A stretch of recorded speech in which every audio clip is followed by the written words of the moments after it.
Shalom teman-teman, selamat berjumpa kembali.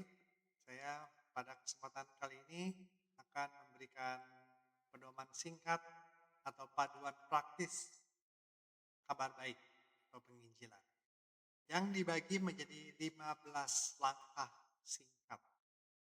Tetapi dalam 15 langkah ini sebetulnya dapat dikelompokkan menjadi lebih kecil, menjadi 4 tahap.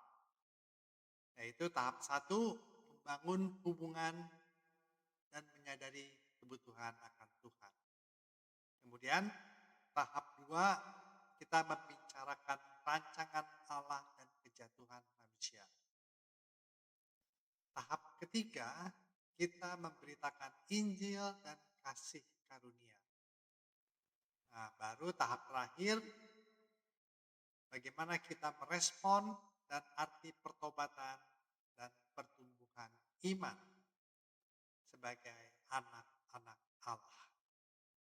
Jadi kalau kita mulai dari tahap 1, kita harus membangun hubungan dan menyadari kebutuhan.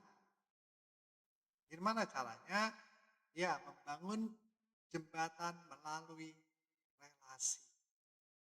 Mulailah dengan hubungan hangat tanpa menghakimi untuk menggali kerinduan saudara kita yang terdalam akan makna hidup.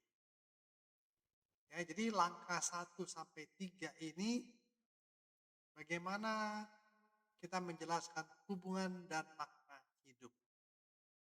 Seperti dijelaskan dalam referensi 1 Petrus 3 ayat 15. Tetapi kuduskanlah Kristus di dalam hatimu sebagai Tuhan dan siap sedialah pada segala waktu untuk memberi pertanggungjawaban kepada tiap-tiap orang yang meminta pertanggungjawaban dari kamu tentang pengharapan yang ada padamu.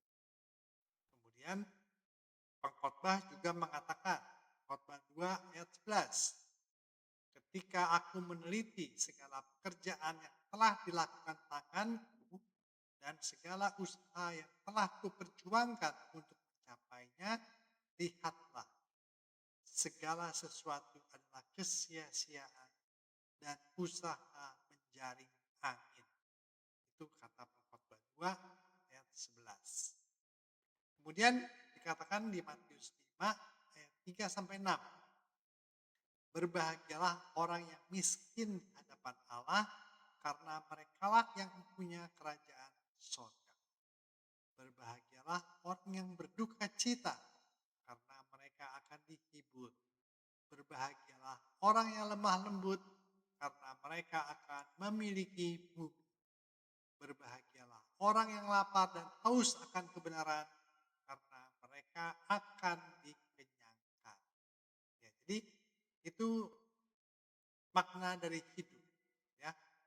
Kemudian kita mengidentifikasikan realitas dosa.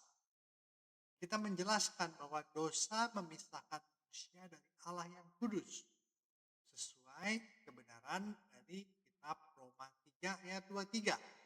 Isinya, karena semua orang telah berbuat dosa dan telah kehilangan kemuliaan Allah. Ya, jadi intinya kita semua ini orang berdosa yang telah kehilangan kemuliaan Allah. Kemudian tahap 2, kita menjelaskan rancangan Allah dan kejatuhan. Kita mulai dengan referensi Kejadian 1 ayat 27. Dimulai ketika Allah menciptakan manusia itu menurut gambarnya, menurut gambar Allah diciptakannya dia, laki-laki dan perempuan. Diciptakannya mereka. Kemudian ayat dari Roma 3 ayat 23, karena semua orang telah berbuat dosa dan telah kehilangan kemuliaan Allah. Ya, jadi disebutkan juga di sini dalam kitab Yesaya 59 ayat 2, tetapi yang merupakan pemisah antara kamu dan Allahmu ialah segala kesalahan. Dan yang membuat dia menyembunyikan diri terhadap kamu sehingga ia tidak mendengar. Ialah gara-gara segala dosa. Jadi dosa memisahkan kita dengan Allah. Langkah keempat sampai 7 ini merupakan rancangan Allah yang semula dan akibat dari kejatuhan dosa. Sehingga memisahkan kita dari Allah. Dijelaskan pula di Habakuk 1 ayat 13, matamu terlalu suci untuk melihat kejahatan dan engkau tidak dapat memandang kelaliman. Nah, selanjutnya kita memberitakan tahap 3, Injil Yesus Kristus dan kasih karunia. Kita menceritakan Kristus sebagai satu-satunya jalan kebenaran. Tekankan bahwa keselamatan adalah anugerah murni melalui pengorbanan Yesus, bukan hasil usaha manusia. Ini dijelaskan di Yohanes 3 ayat 16. Karena begitu besar kasih Allah akan dunia ini, sehingga ia telah mengaruniakan anaknya yang tunggal, supaya setiap orang yang percaya kepadanya tidak binasa, melainkan beroleh hidup yang kekal. Dan juga diperjelas di 2 Korintus 5 ayat 21. Dia yang tidak mengenal dosa telah dibuatnya menjadi dosa karena kita, supaya dalam dia kita dibenarkan oleh Allah. Ya, jadi itulah kasih karunia yang Tuhan berikan kepada kita, dan juga kita menjelaskan langkah ke-8 ke-10 tentang Injil dan kasih karunia.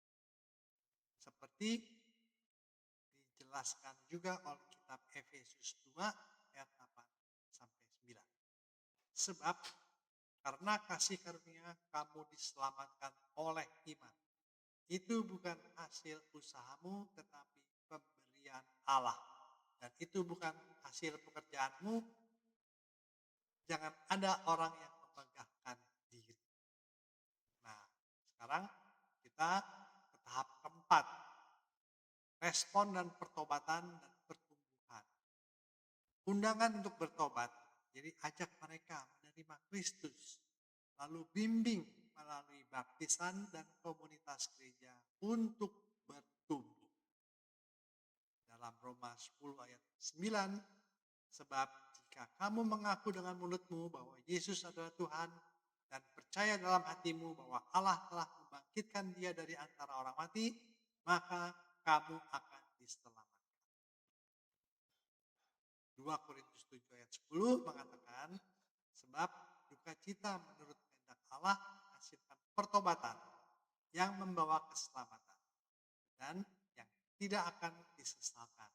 Tetapi duka cita yang dari dunia ini menghasilkan kematian.